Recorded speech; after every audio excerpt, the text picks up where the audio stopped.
بسم اللہ الرحمن الرحیم۔ شروع اللہ کے نام سے جو بڑا مہربان نہایت رحم والا ہے۔ محترم ناظرین، السلام علیکم ورحمۃ اللہ وبرکاتہ۔ آج میں آپ حضرات کے سامنے ایک کفن چور کی سچی توبہ کا واقعہ بیان کرنا چاہتا ہوں۔ قیشری رحمۃ اللہ علیہ کہتے ہیں کہ ایک کفن چور تھا، چنانچہ ایک عورت کا انتقال ہوا۔ جب اس کو کفنا کر لوگ قبر تک لے گئے تو کفن چور نے بھی شرکت کی۔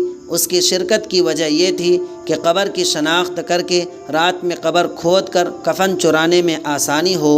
جب لوگ دفن کر کے واپس آ گئے اور رات ہوئی تو کفن چور نے قبر کو کھودا۔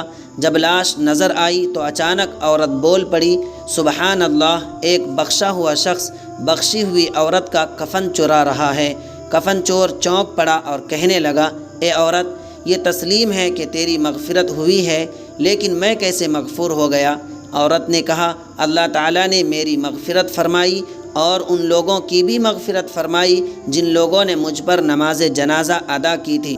تو بھی نماز جنازہ میں شریک تھا۔ یہ سن کر کفن چور نے ارادہ ترک کر کے مٹی برابر کر دی اور پھر ایسی توبہ کی کہ صالحین کے گروہ میں اس کا شمار ہونے لگا، اور لوگوں کی عبرت کے لیے یہ واقعہ خود اس نے اپنی زبان سے لوگوں کو سنایا۔ محترم ناظرین، اگر ہماری ویڈیو آپ کو اچھا لگے تو اس کو لائک، شیئر اور سبسکرائب ضرور کر لیں۔